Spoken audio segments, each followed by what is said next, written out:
Good morning, ma'am and classmates. Today, I'm going to discuss to you the assigned topic, leadership. Leadership. Leadership is very important factor in the success of organizations. This has been pointed out time and again throughout history by leaders like Abraham Lincoln, Julius Caesar, Napoleon Bonaparte, Oliver Cromwell, and many others. What is leadership? Leadership may be defined as the guiding and directing the behavior of people in the organization in order to achieve certain objectives. Leadership is that elements that convinces members of the organization to behave in such a manner that will facilitate the accomplishment of the goals of the organization. The difference between leadership and management. Leading is one of the functions of management. The other functions consist of planning, organizing, directing, and controlling. Without sufficient leadership, the other functions can be rendered useless because people will not be motivated to put them in operation. Managers and leaders are different in following ways. Managers are rational problem solvers, while leaders are intuitive, more visionary. 2.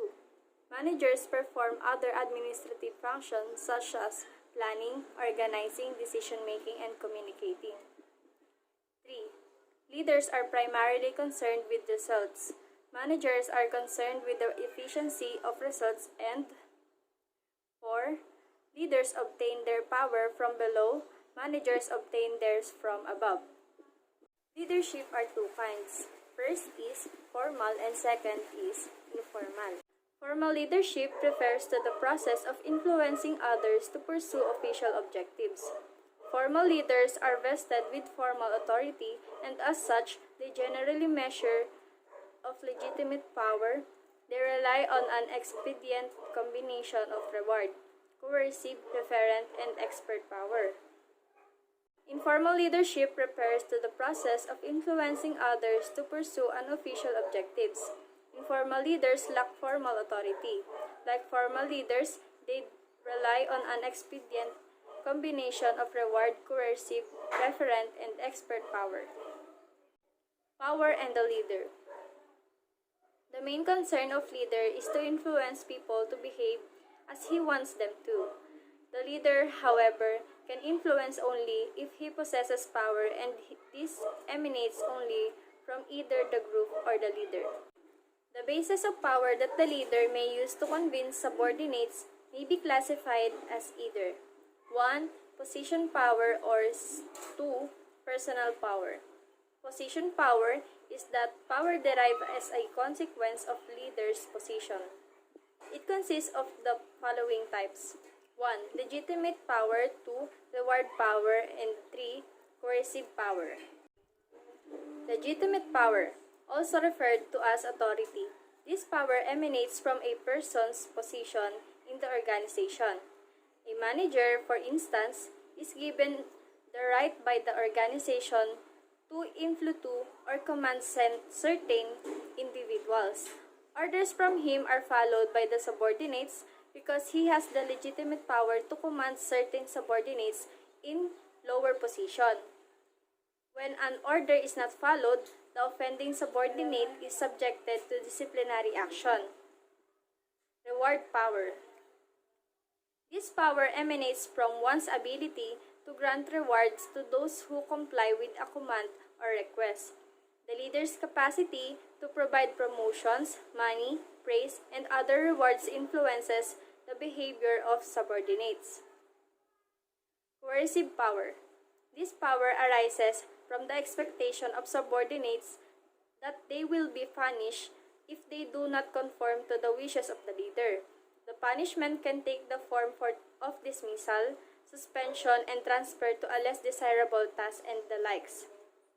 This power uses fear as a motivator, which can be a powerful force in inducing short-term action. The use of power, however, has an overall negative impact on the individual affected. Personal power. The leader's personal power results from his personal characteristics. It may be in any or both of the following. expert power and referent power. Expert power. An expert who possesses and can dispense valued information generally exercises expert power over those in need of such information. Doctors, lawyers, and computer specialists are examples of persons who may have expert power. Referent power. This power refers to the ability of leaders to develop followers from the strength of their own personalities. Leaders who possesses this power have a personal magnetism, an air of confidence, and passionate belief in objectives that attract and hold followers. Nationalism, patriotism, celebrities, mass leaders, and widely respected people are examples of referent power in effect. Theories about leadership. There are various theories about leadership, and they may be regarded as attempts to explain the various factors that may be identified with successful leadership. Through the years, eminent researchers have forwarded their own theories about leadership. Their output may be classified as follows: 1. Trait theories, 2. Behavioral theories, and 3. Contingency theories. Trait theories. Trait theories of leadership consider leaders to possess common traits. Early researchers on leadership placed emphasis on traits and had resulted in determination of a wide span of personal attributes such as physical appearance, intelligence, and self-confidence. It was found out that the average person who occupies the position of leadership exceeds the average number of his group to some degree on the following factors. 1 is sociability, 2 persistence, 3 initiative, 4 knowing how to get things done, 5 self-confidence, 6 alertness to and insight into situation, 7 cooperativeness, 8 popularity, 9 adaptability, and 10 is verbal facility. Later, researchers, guided by their findings, drafted a more general view of what good leaders have in common. This consists of the following. Number 1 is extraversion. Individuals who like being around people and are able to assert themselves. 2. Conscientiousness.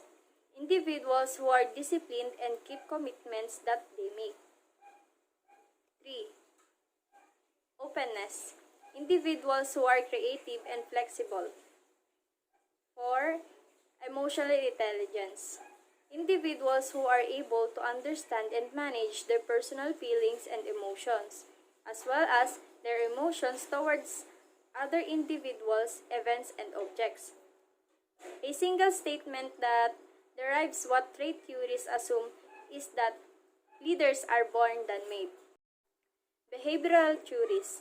Researchers shifted their interest to behaviors exhibited by specific leaders. What the researchers developed came to be known as behavioral theories of leadership.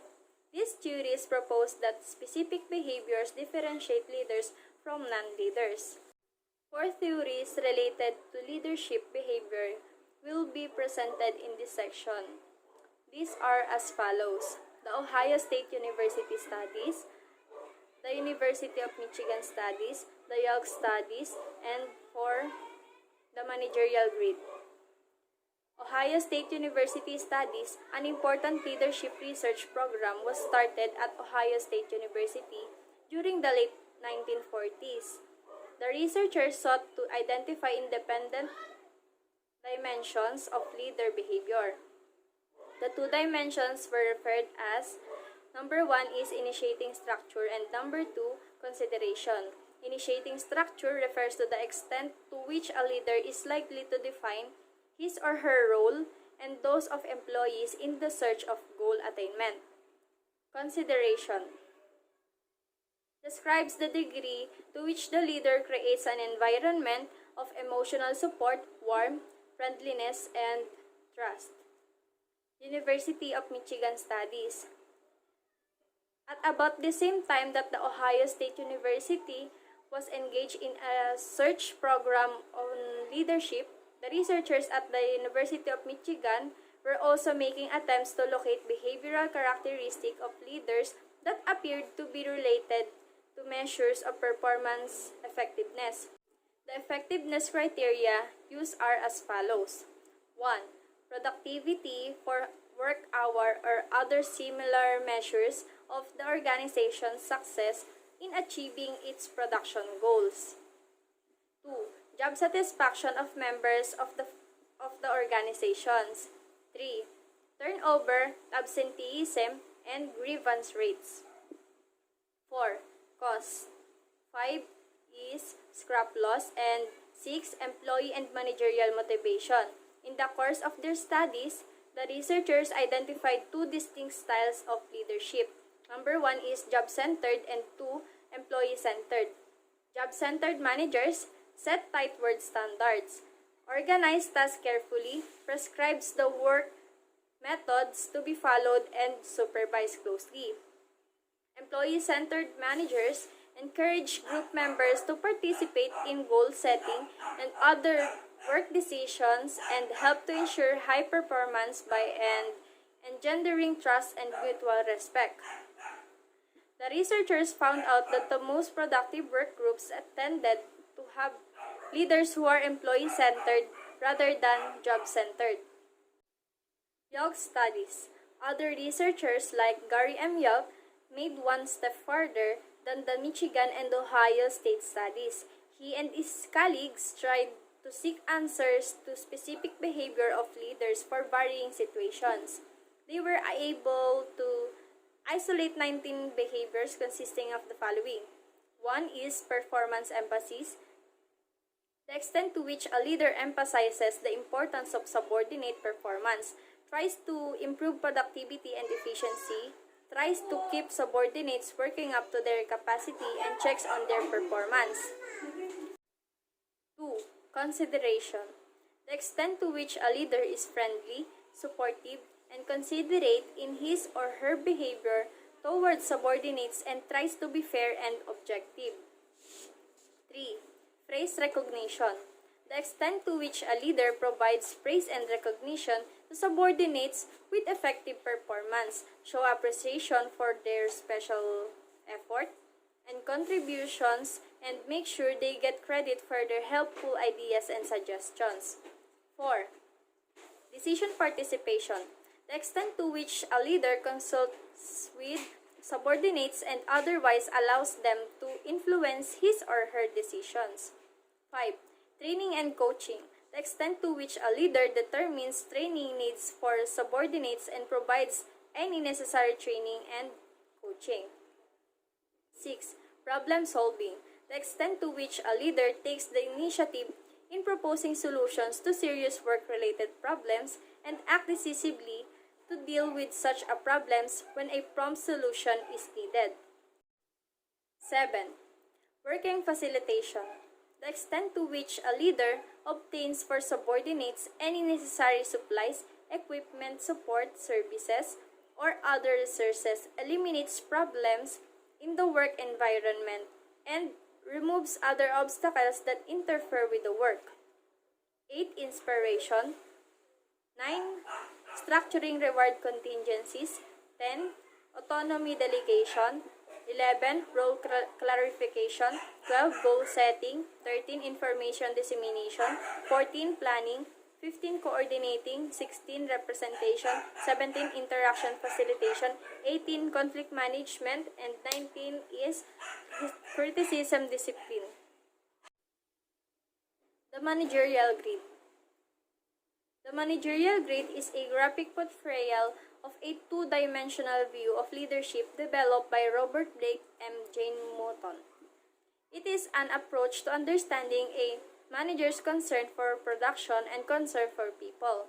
As such, the grid was structured to contain two underlying dimensions labeled concern for production and concern for people.